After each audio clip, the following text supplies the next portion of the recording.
मेरी सभी बहनों को वट सावित्री व्रत पूजा की बहुत बहुत शुभकामनाएं। आप सभी का सुहाग हमेशा अमेर बना रहे। तो फ्रेंड्स, करवा चौथ की तरह ही वट सावित्री व्रत भी हर सुहागन स्त्री के लिए बहुत विशेष होता है। वट सावित्री व्रत का सभी सुहागिन महिलाएं अपनी पति की लंबी आयु और अच्छे स्वास्थ्य के लिए करती है। वट सावित्री का व्रत कैसे किया जाता है, पूजन की विधि क्या है, तो आज की इस वीडियो में मैं आपके साथ यह सारी जानकारी शेयर करने वाली हूँ। तो देखिए फ्रेंड्स, वट सावित्री की जो पूजा होती है वह वृक्ष यानी बरगद के पेड़ के नीचे बैठकर की जाती है।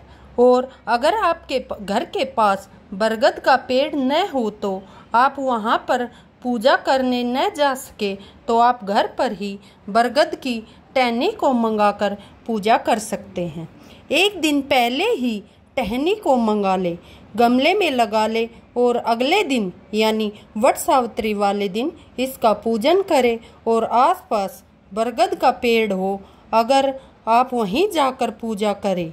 देखिए, हर वट सावित्री वाले दिन आप सुबह सवेरे उठकर स्नान आदि कर ले और पूरा 16 श्रृंगार कर ले, महावर लगा ले, हाथों में एक दिन पहले ही मेहंदी लगा ले और लाल, पीली, हरी, गुलाबी, ऑरेंज इन कलर्स की आप साड़ी पहने और काली, नीली, white, of white, grey in colours की साड़ी न पहने। और पूजन के लिए जिस किसी बरगद को आप चुने हो वह जितना प्राचीन हो, जितना पुराना हो उतना ही अच्छा। आप देख सकते हैं इस बरगद में देखिए जटाएं निकली हुई है, तो कम से कम जटाएं निकली हुई होनी चाहिए। वैसे भी ऐसा बोला जाता है कि कम से कम 12 वर्ष पुराना बरगद हो उसकी हमें पूजा करनी चाहिए। तो फ्रेंड्स, साल 2025 में वट सावित्री का व्रत 26 मई दिन सोमवार को रखा जाएगा। तो यहाँ पर देखिए बरगद के पेड़ के आसपास थोड़ी सी साफ सफाई करने के बाद अब मैं यहाँ पर मंदिर है जो जल भर लूँगी। और अगर जहाँ पर आप जा रहे हैं वहाँ जल की व्यवस्था न हो तो आप जल अपने साथ लेकर जाए, क्योंकि जब हम किसी देव वृक्ष का पूजन करते हैं तो सबसे पहले हमें उसे सींचना चाहिए। तो इस तरह से देखिए पेड़ के चारों तरफ घूमते हुए हम जल सींच देंगे। और देखिए इस पूजा में बरगद के पत्तों को गहनों के रूप में पहना जाता है। तो आप इस प्रकार से आप अपने जूड़े में या चोटी में एक बरगद के पत्ते को लगा ले। और इसके बाद देखिए बरगद के एक पत्ते का हम आसन देंगे और उस पर सबसे पहले किसी भी पूजा में गौरी गणेश का पूजन किया जाता है। तो यहाँ पर मैं सुपारी में मूली धागा को लपेटकर हमने गौरी गणेश की स्थापना कर ली है। आप चाहे तो बरगद के आसपास की मिट्टी जो होती है वह एकदम पवित्र होती है, तो उस मिट्टी से भी आप गौरी गणेश की स्थापना कर सकते हैं बनाकर। और साल 2025 में देखिए सोमवार के दिन अमावस्या की तिथि पड़ रही है, तो समवती अमावस्या पड़ेगी। इसलिए ना तो हमें रुई को जलाना है, रुई की बाती नहीं लगानी है दीपक में, और न ही दीपक में सरसों का तेल डालना है। या तो आप शुद्ध घी डालें दीपक में या फिर तेल का तिल दीपक में डाल सकते हैं। तो यहाँ कच्चे सूत की बाती बना ली है और दीपक को तैयार कर लिया है। एक प्लेट में पुष्प, अक्षत या थोड़े तिल डालकर हम इस प्रकार से धूप दीप रखकर प्रज्वलित कर लेंगे। अब देखिए वट सावित्री के पूजन में अपन का बहुत अधिक महत्व होता है। तो चावल के आटे में थोड़ी सी हल्दी और पानी डालकर इसे बनाया जाता है, या फिर आप चावल को रात में भिगोकर सुबह उसमें थोड़ी सी हल्दी और पानी डालकर पीसकर इसे तैयार कर सकते हैं। अब देखिए वट सावित्री जैसा कि नाम से ही पता चलता है, सावित्री माता ने सबसे पहले इस व्रत को रखा था और सत्यवान सावित्री माता के पति जो वह है अल्पायु थे और सावित्री माता ने इस व्रत पूजन को करके यमराज जी से अपने पति के प्राण वापस लिए थे। तो बरगद के पेड़ पर इस ऐपन से हमें माता सावित्री और सत्यवान जी का इस प्रकार से चित्र बना ले और थोड़े हाथ से पैर बना दे, उनका मुख बना दे। अब इसी ऐपन से बरगद के पेड़ पर हमें अपने हाथों के थापे लगाने होते हैं। तो आप 5-7 इस तरह से बरगद के पेड़ पर थापे लगा दे।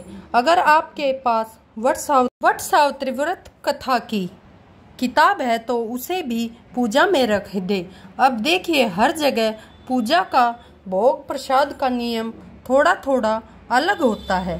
तो अगर आपके यहाँ खोइचा लिया जाता है तो इस तरह से जो भी भोग प्रसाद आप लेकर आए हैं उसे अपने पल्लू में रखना होता है। और अगर आपके पास घर में बड़े बूढ़े हैं तो वह प्रसाद उन्हें दिया जाता है। अगर नहीं है तो आप इस तरह से आप अपने इसे ले सकते हैं। जो भी लोग आप प्रसाद चढ़ाने के लिए लेकर आए हैं, थोड़ा थोड़ा सा लेकर इसे अपने आंचल में रख ले और बांध ले। अब जल और फूल की सहायता से स्नान की भावना से हम गणपति जी, गौरी माता, सत्यवान जी, सावित्री माता सभी को छींटा देंगे और वस्त्र की भावना से यहाँ गणपति जी और गौरी माता को हम कलावा समर्पित कर देंगे। और सत्यवान जी और सावित्री माता को भी आप लाल पीला नया वस्त्र अर्पित कर सकते हैं। आप माता को चुनरी भी अर्पित कर सकते हैं। तो सत्यवान जी और सावित्री माता हमने ऐपन से बनाई है। आटा तो आप दे सकते हो, वस्त्र जो कितना आसानी से चिपक जा रहा है।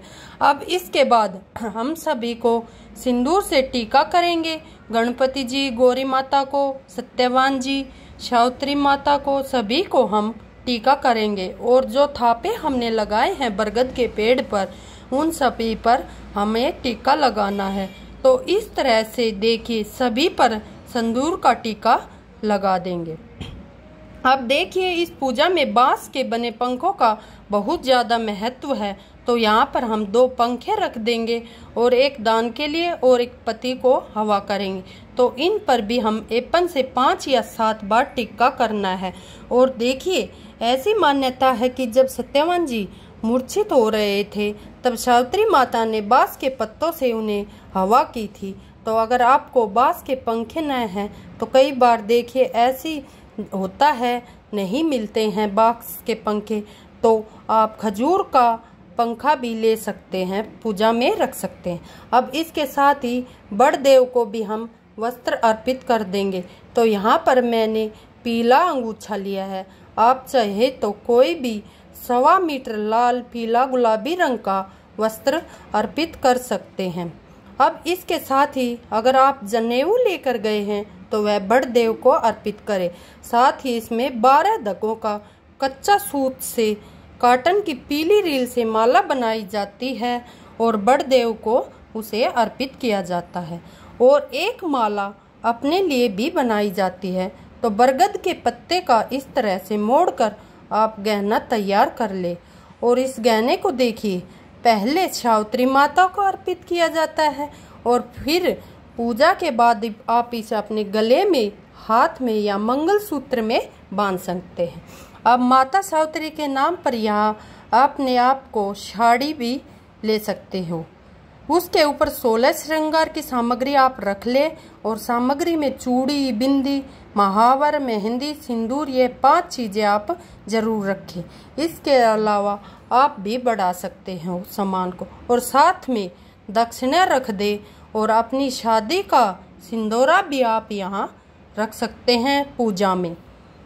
और अगर आपके पास फूल है, आप फूल लेकर आए तो सभी को फूल चढ़ा दे। अगर फूल नहीं है तो कोई बात नहीं है, आप फूलों के साथ पूजन कर सकते हो। और भोग प्रसाद में आप जो भी साथ लेकर आए हैं, पूरी, गुलगुले, बरगद, आप सभी को अर्पित करें। और साथ में अगर आप बाजार की मिठाई मंगवाई है और इसके साथ जो फल लेकर आए हैं वह भी पूजा में अर्पित कर दें। देखिए, वट सावित्री की पूजा में भीगे हुए काले चनों का विशेष महत्व है, तो इस तरह से सभी को हमें काले चने अर्पित कर देंगे। अब देखिए, वट वृक्ष की हमें पूजा करनी है, तो परिक्रमा करने के लिए आप कच्चा सूत या कलावा ले सकते हैं।